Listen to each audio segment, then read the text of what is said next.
Parlons. Design. Parlons. Design. Parlons.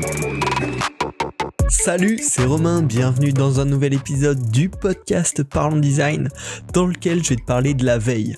Un petit peu qu'est-ce que c'est la veille, je vais te parler de ma méthode pour la veille, et puis bien sûr je vais te partager mes ressources préférées pour suivre les actualités design, plutôt design d'interface et design UX, parce que c'est ce qui m'intéresse le plus, et donc c'est dans ce cadre-là que je peux te donner mes recommandations.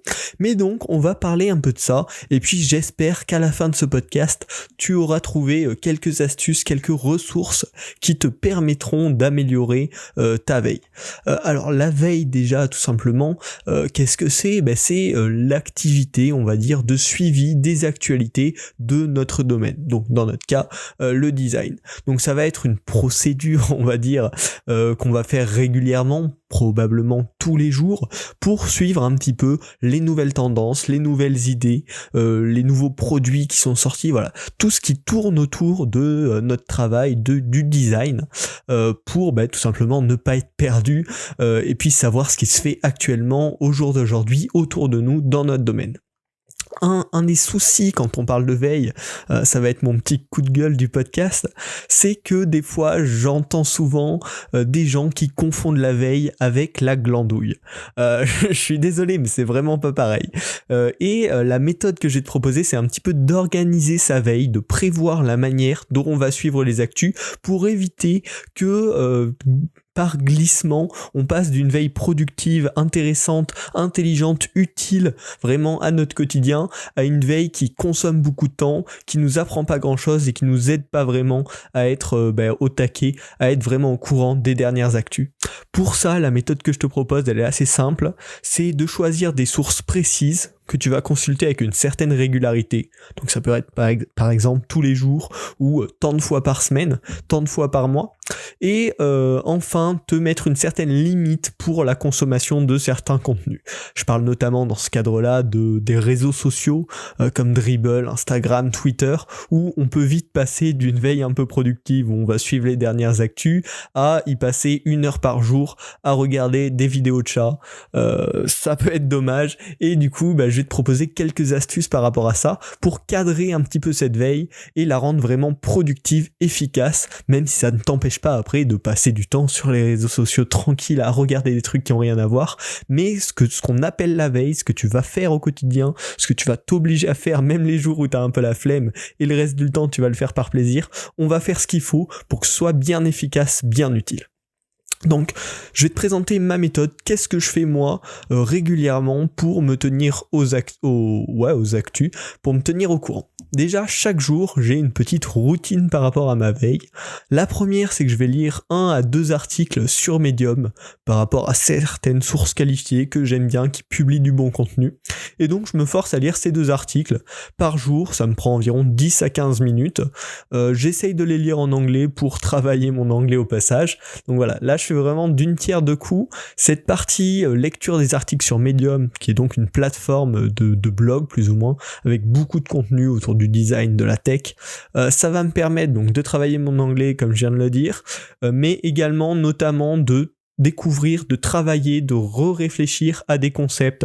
Ça va être souvent des articles un peu plus de fond, donc sur comment designer un bon input, la psychologie des couleurs, les choses comme ça. Donc voilà, pas vraiment sur l'actu, mais plus sur des méthodes de design. Et donc ça, c'est vraiment important pour moi, je le fais depuis longtemps et ça marche vachement bien. Je te conseillerai des bonnes sources dans la suite du podcast. Le deuxième point que je fais quotidiennement, c'est de lire mon fil d'actu Feedly. Feedly, c'est un agrégateur RSS, de flux RSS. Donc en fait, j'ai créé un compte Feedly et j'ai dit je suis tel blog, tel blog, tel blog. Voilà, j'ai des dizaines de blogs enregistrés dans Feedly et tous les jours, je vais sur cette application et elle me fait une liste de tous les articles qui sont sortis sur tous ces blogs-là en un seul endroit. Donc c'est vachement pratique, ça évite d'aller voir 10 blogs différents et de perdre beaucoup de temps à faire ça. Et de retrouver tout à un seul endroit. Et puis si je vois que le titre et la courte description de l'article m'intéressent, je clique dessus et je vais le lire en entier sur le site en question. Pareil, je vais te donner des très bonnes sources pour mettre dans ton Feedly. Il y a d'autres outils qui existent également comme Feedly. Moi j'utilise ça depuis longtemps, le mode gratuit. est vraiment suffisant pour ce que j'en fais. C'est une appli assez bien foutue, qui supporte le dark mode, donc vraiment, voilà, je peux te la conseiller, je mettrai le lien en description. Et le dernier point que je fais quotidiennement, mais de manière moins régulière, plus un petit peu hasardeuse, c'est faire un petit tour sur Dribbble et sur Twitter. Par contre, ce que j'ai fait pour éviter de dériver dans une longue glandouille sur ces réseaux sociaux, c'est que j'ai mis sur mon iPhone une limite de temps pour chacune de ces applications, de 5 minutes sur Dribbble et de 10 minutes sur Twitter. C'est assez restrictif, tu peux les adapter par rapport à toi, mais voici les limites que j'ai mis et qui m'évitent de trop dériver et de perdre beaucoup de temps sur ces réseaux qui devient pas forcément très efficace, passer une demi-heure sur Dribbble. Enfin bon, voilà, après chacun s'adapte, mais moi je préfère me limiter pour éviter d'y passer trop de temps.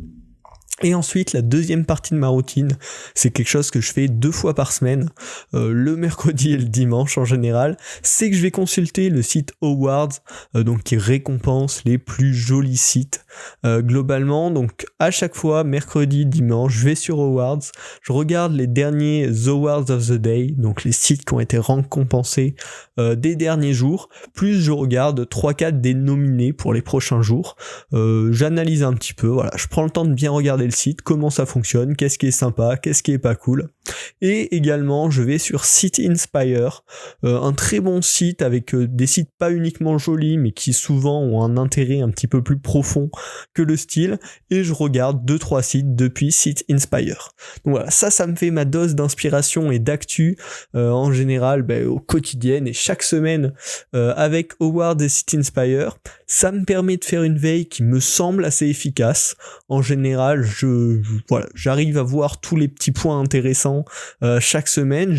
Ça m'arrive, j'ai pas trop l'impression de rater de choses importantes. Elle est pas trop contraignante.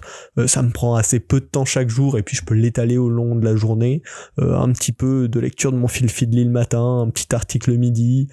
Quand j'ai le temps, je fais un petit tour sur Dribbble et puis le soir, je recheck mes articles sur Feedly. Et voilà, le mercredi et le dimanche, je prends un petit quart d'heure, 20 minutes pour faire le tour d'Awards et de Site Inspire. Donc pas trop contraignant, puis j'y prends plaisir en plus à le faire, donc voilà, et ça me prend donc pas trop de temps.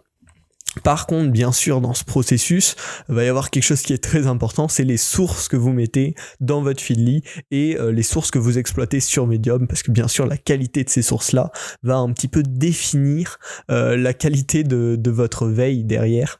Est-ce que vous récupérez les bonnes infos? Est-ce que vous voyez les bonnes actus? Et c'est pour ça qu'on va arriver sur la 3e partie de ce podcast.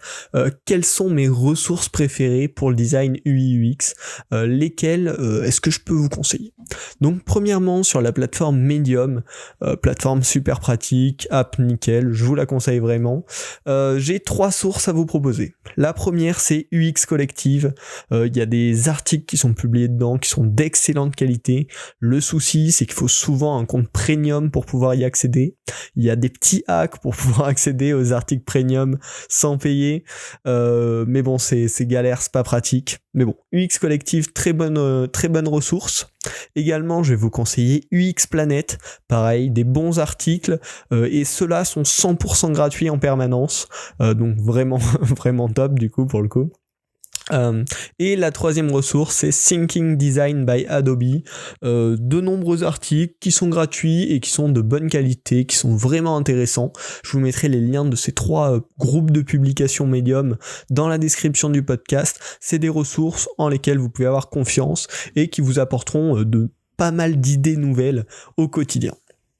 Ensuite, on va passer à la partie Feedly, donc l'agrégateur de flux RSS, les blogs à suivre en fait, que je suis au quotidien, avec 5 sites que je vous conseille qui publient très régulièrement, donc ça vous apportera du contenu presque quotidien via ces 5 sites. Bien sûr, je vous invite à en suivre beaucoup plus que ça sur Feedly, mais la base, mon préféré de tous, ça va être Sidebar. Sidebar, c'est une newsletter mail, mais qui propose également son contenu sous forme de blog, qui partage chaque jour 5 des top articles en termes de design, donc ça permet vraiment d'avoir le meilleur de tous les articles design publiés le jour même via un seul blog. Donc je vous conseille vraiment Sidebar, c'est top. Ils font une newsletter mail, moi c'est c'est quelque chose, un format que j'aime pas, qui convient pas justement à mes habitudes, à ma routine de veille. Mais si vous, c'est un format qui vous convient, vous pouvez vous abonner à Sidebar, vraiment du contenu d'extrême qualité. Également, je vais vous proposer Brand New, un blog qui va mettre en avant tous les nouveaux logos en général, des marques plus ou moins grandes, donc vraiment intéressant de ce côté-là. Je vous conseille également Fast Company, c'est un blog assez généraliste tech, mais avec une vision design quand même assez poussée, donc qui est intéressant pour suivre la tech d'un point de vue design. En français, je peux également vous proposer Web Designer Trends, des très bons articles sur le design d'interface en général et sur le design en général. Et enfin, TechCrunch pour toute la partie technologie. Quand on suit le design, surtout le design digital, je pense que c'est vraiment important de suivre la technologie, quelles sont les news au niveau technique, au niveau software, au niveau business. Donc TechCrunch, vraiment un incontournable pour votre veille. Et enfin, les derniers blogs que je vais vous recommander à suivre, mais qui postent des articles beaucoup plus rarement, mais des articles en général de très bonne qualité. En français, c'est le Bloc Notes Yergo, avec des articles sur l'UX vraiment poussés, vraiment complets en général et très intéressants. Et deuxièmement, le Norman Nielsen Group, vous devez connaître forcément. Là, pareil, de très très bons articles encore plus poussés avec vraiment des études complètes qui sont réalisées derrière ces articles, donc c'est super intéressant. Tous ces liens seront dans la description bien évidemment. J'espère que ça va vous aider à améliorer encore un petit peu votre veille. Faites attention à ne pas trop dériver vers de la veille improductive. Et puis, bien sûr, si vous avez des très bonnes ressources sur le design, sur la tech, à me conseiller que j'ai pas cité dans ce podcast, n'hésitez pas. Venez me contacter sur Twitter, sur LinkedIn, les liens sont dans la description, et partagez avec moi vos ressources. Ça me fera super plaisir, ça me permettra à mon tour d'améliorer ma veille à moi. Donc voilà, vraiment ce serait top. Si t'as aimé ce podcast, tu peux bien sûr le partager sur les réseaux, sur Twitter, sur LinkedIn, tu le partages à tes amis, à tes collègues, voilà. Ça aide à faire grandir la communauté, à faire grandir le podcast, donc c'est vraiment cool. Et enfin, tu peux noter le podcast sur la plateforme sur laquelle tu l'écoutes, ça me fait super plaisir, ça permet de faire grandir le podcast. Voilà, vraiment n'hésite pas, si tu aimes le podcast, partage et note-le. On se retrouve ainsi la semaine prochaine pour un nouvel épisode de Parlons Design. Salut! Parlons design. Design. Design. Design.